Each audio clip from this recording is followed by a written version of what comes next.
Welcome to What Are You Sporting About podcast, a podcast about business, employment, sports, and entertainment to help educate, support, and guide you to your next level. Here's your host, attorney Sivonnia DeBarros.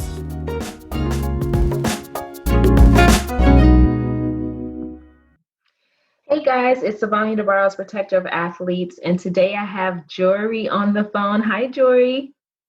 Hi, how you doing? Good. And let me just say Jori Davis so people know your name, honey. Yeah. yes. How are you today? I am doing good. It's actually nighttime here in Athens, Greece. So, man, I cannot wait to go to Athens, Greece. For real. Yep. Come on over. Like I'll be 5 here. years. Yep. Come on over. I'll be here. So it's a pleasure to have you on the line because you have created this, I want to just say family, or at least the makings of a family that is so unique, something that I have not seen being done before or yet. So tell us about that. So WeVolv, it stands for WeVolv, as in the elite athletes, is a private network and social learning platform for global elite athletes in order to help them manage their athletic and alternative careers. So basically their dual careers, but also help them, have a more enriched lifestyle. And so in a sense, of course, it was created out of my own struggle, my own battles, especially as overseas athletes. I call us the lost community. And I felt there was so much lacking, but I felt one of the key things to us changing and evolving was unity. And so the mission of WeVolv is to unite the collective. And that's the first step. And so, our stories and everything we go through, the goods and the bad, are lost to so many in the sports industry. And so that's where I started with the idea of how can we create a platform that connects us, but also provides value to the future, the present, and the past athletes that have gone through this process. And that's ultimately how I started to, create this network. It has a piece of tech, and it also has an offline piece to it to better bring us all together to start to deal with the things we need to deal with. As they say, get your house clean first, then you can go out. So things we need to deal with as athletes, and then when we become more, then the world around us and the industry around us will follow suit per se. So that's just kind of in a sense where we are trying to go with WeVolv. No, I love it because you don't hear a lot of people championing for the athletes who go overseas and play. You guys still are professional athletes, and that in itself is a major feat. It's an opportunity that a lot of people don't have. It still takes skill and sacrifice to get where you are.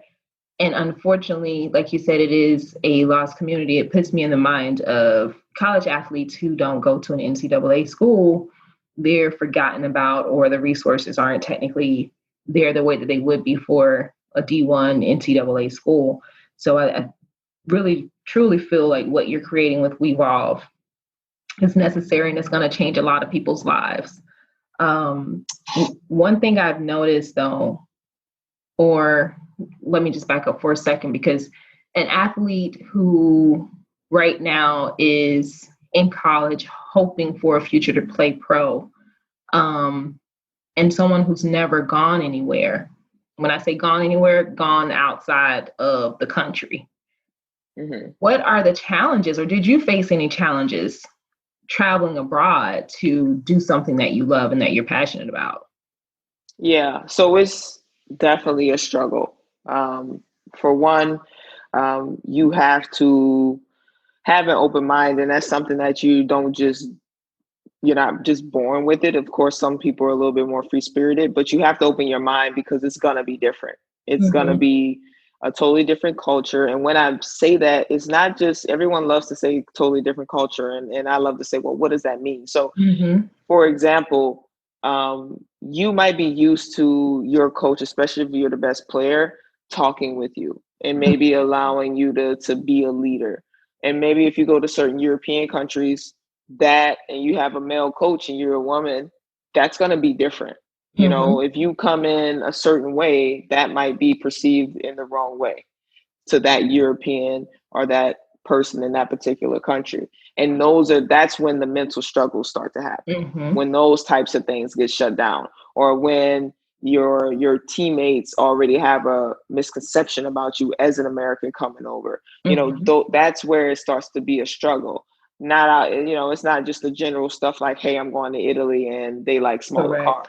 No, it's the more deep-rooted cultural things that you have to be ready to shift a little bit in who you are without compromising who you are. And that is not easy to do.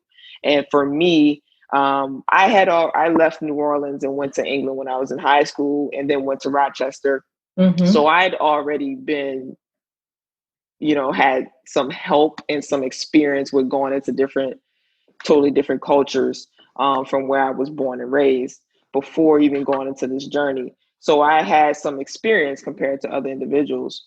But an individual that's leaving and never left their state, maybe also went to college in their state, they have to be prepared to understand this is not college. The resources are not the same. Your teammates might not all revolve around you because a coach says you're the best player. You have other people fighting for their careers. You have local players that are fighting for their careers and fighting for their respect. And then you have coaches that may put a bigger, stamp on your back to say you're supposed to do this. And that's where it's like, how do you handle that? So the biggest thing for me, I think, is opening your mind and then being ready mentally. And that's something that you can't just do alone. And that's something that your college coaches will not prepare you for. And that's why I always tell players, you can rely on your college coach or your agent, but right now my agent is in his home that he paid for with everything he wants is comfortable, and I'm in Greece. He's not here, you know? So your agent that's placing you somewhere is going to be in his house that he pays for and has everything he needs to be comfortable. When you're in your home abroad, who's going to be there? Who's willing to talk to you because they understand? And that's where I think players need to really start to look and say, okay, where can I go to get this support I need while I go through this journey? That's a mouthful. One thing that you said, shift who you are without changing who you are. Shift who you are without changing who you are. It's so important to not just your survival, but your success, because on a daily basis, we should be willing to grow, learn, and evolve to become better people.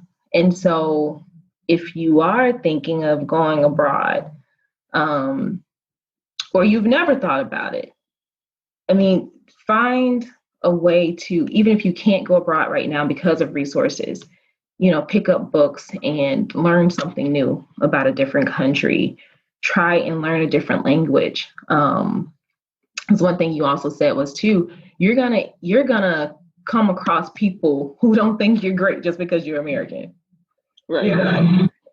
America has filled up people's heads to make you believe that, oh, America is the land of the great. And other people in different countries are like, no. Yeah. Not that great.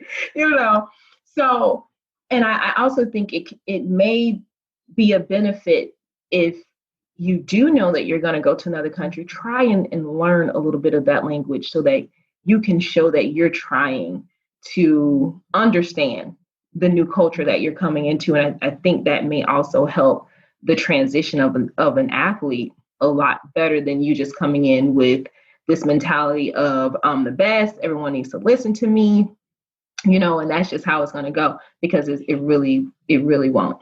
It really won't. And you also, as I've learned, and I try to tell players, you represent other individuals as well coming after you. How you represent an American athlete, that's going to stay in the Europeans' minds, or wherever you might go. If you go play in Japan, if you go to play in Australia, and especially if you're an African American athlete with even more stigmas and misconceptions attached to you, that's how you act. That's going to hurt every other athlete. And the next African American, Black athlete, melanin rich, all the different things we might use to describe ourselves, when that next person comes, they're going to think everybody's like the last person that came. And with all of that building up, that hurts the future of the next generation of athletes coming from America that want to have the opportunity to play here. So it's bigger than you. Yeah. That's a good way to put it. And it sucks. It truly does suck that you have to basically represent an entire culture of people. But it is what it is. You know? Right. It is what it is. Like it does, you know, people say it like, hey, how would one person feel if they had to always represent the whole culture? And it's like, hey, but it is what it is. Take pride in representing your culture and the people you represent with pride. And on a level that so many people dream about doing. Right. Definitely. Yeah. And even if it's not about representing an entire culture or community of people, you still are a role model to someone. And that in itself should put you in a different mindset of, okay, let me check myself. Let me make sure that I'm doing things that not just I would be proud of, but my parents would be proud of. And I will be proud of this, 20 years from now for the decisions that I've made. So because going abroad is already difficult in itself. You're in a different place. You're not around family. You're in a different location where they speak a completely different language.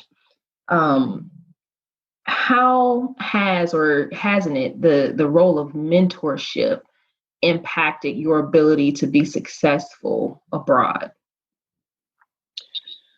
Well, mentorship is a big piece, is one of the pillars that we have a part of WeVolv, and it was something that, I felt I really lacked. And over time, I realized, there was no fault to the older players that were around me that I felt should have been more open and honest with me. It was just a matter of how the industry is set up.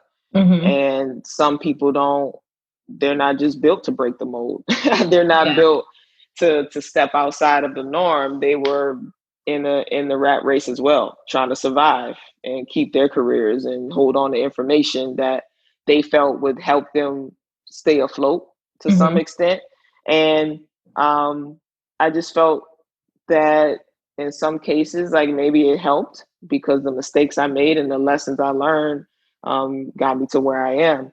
And I was just simply blessed, truthfully, to be in it this long without any true guidance from individuals. But it made me resourceful. It made me more comfortable with, hey, I'm gonna go ask this question and I'm gonna pay more attention to detail. And so it helped me in a sense when it comes to other mentors that, I've reached out to that, are philanthropists and all this stuff.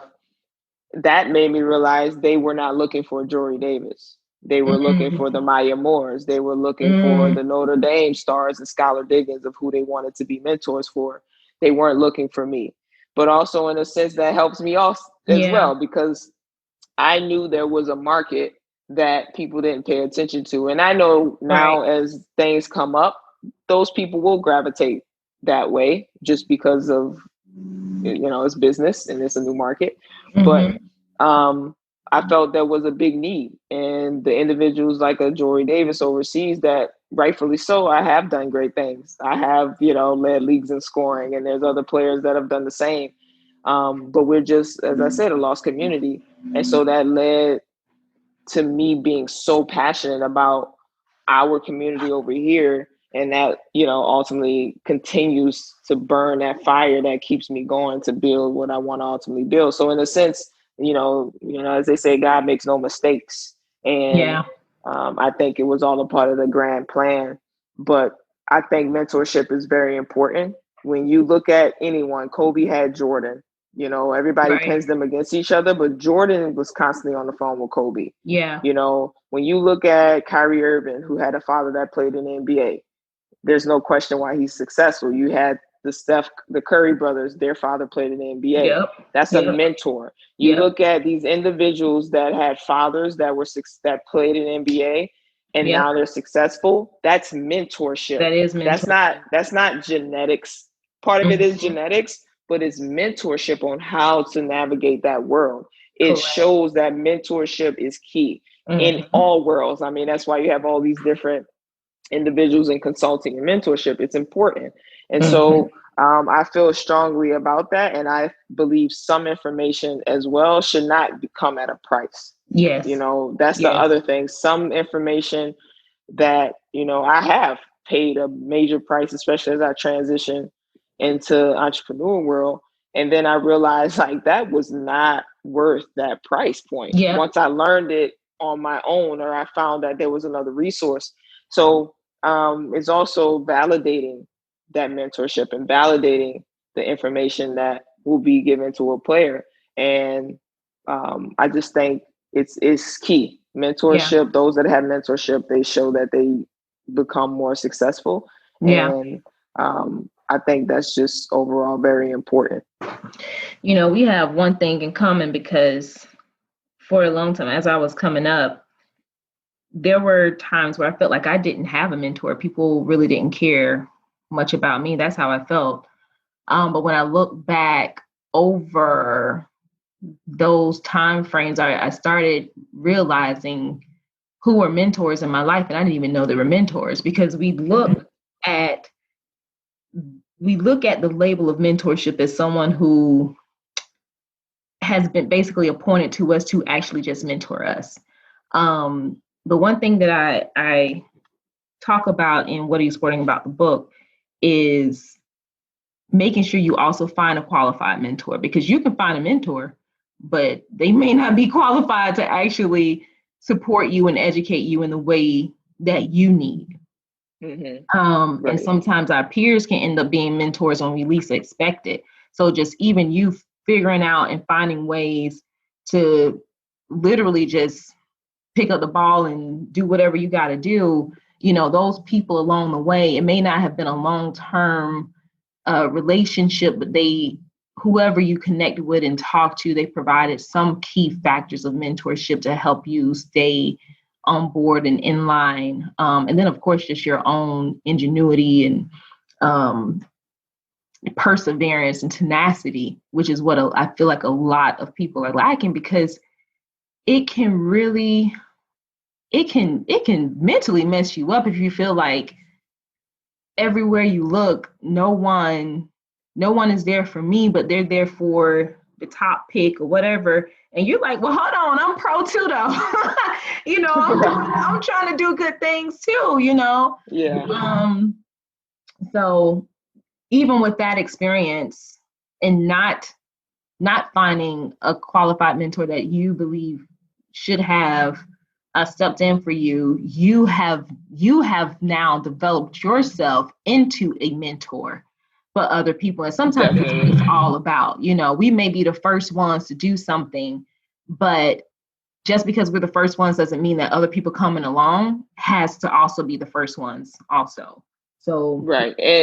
And I mean, I definitely had individuals, I mean, of course, my family have, you know, my mindset and everything, how I just generally move. You know, I definitely know my parents played a big part in that. And despite them not knowing how to navigate this sports world overseas, they were there to support. And of course, there has been individuals that have shared information that weren't players and that helped me to continue to grow.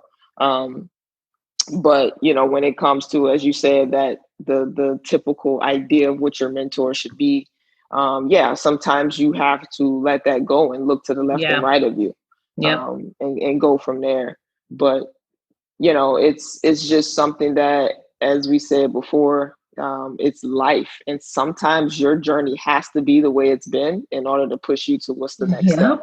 And I truthfully think it was all in the grand scheme of things. Because maybe if I had mentors and I had everything I needed, there wouldn't be any passion to build WeVolv. Right. So And there definitely, it just wouldn't be WeVolv, and it's definitely a space that's necessary. And we see even with athletes who are in the mainstream pro sports in America, even if they were to tell you they have a mentor, how qualified is that mentor? Mm-hmm. Do you understand what I'm saying? So what you're providing to this quote unquote forgotten community is not just a mentor to help you where you are now, but a mentor to help you be successful for the rest of your life. A mentor to help you create relationships where you can feel like a family and be able to call someone and say, hey, I'm having this problem. What do you think about it? And give me your true, honest opinion, because that's in communities like that, that's where true professional and personal development thrives. Right. Yeah. And it's definitely that family feel, or as I said, like kind of that frat sorority feel, where you feel connected to a group or a network of people that are all, working together to elevate one another. And you have someone that's backing you. And that's something I think that we've lacked so much as athletes. Like we always, it's like, oh, our universities. Well, we've learned that the universities, they're in business. Oh, our coaches. Well, we've learned over and over, coaches get exposed. Of course, as players, we know the truths, but they still haven't been exposed to the level they could be about some of these coaches. Yeah. And you start to learn, like, man, they really didn't have my back. Right. And I just believe there's no more crying about it. It's like we either going to unite and we're going to take care of ourselves, or we're just going to continue to be the product in the cycle until we're cycled out, and it just keeps moving and we're cycled out and we're looking like, man, So that's just what we ultimately need. We need more unity. We need more substance when it comes to the relationships we build as athletes. And I know that's something I truthfully really longed for throughout my time overseas, because it was just like, why don't we have any real relationships? We're over here. We're all isolated. That makes no sense. And so, I take it upon myself to be that bridge and to talk about these things so we can put it out in the air and then keep moving. Yep. And it's catching on. And I love it. Yeah. It's catching on, and I absolutely love it. I love everything you're doing. Jori, do you have any words of encouragement or quick advice for any current pro European or any other country pro athlete who's left America and went overseas to play ball, or those who may be thinking about it? Yeah. I would definitely say to the individuals that are overseas, that are headed over there, find peace within the silence, find peace within the isolation, because it's ultimately, if you can deal in that space and you can kind of live in that space, you'll find a beautiful part of you. So even though it seems hard in that isolation in that period, definitely sit with it a little bit and really dig and try to evolve out of it, because there'll be something that not many people get a chance to do.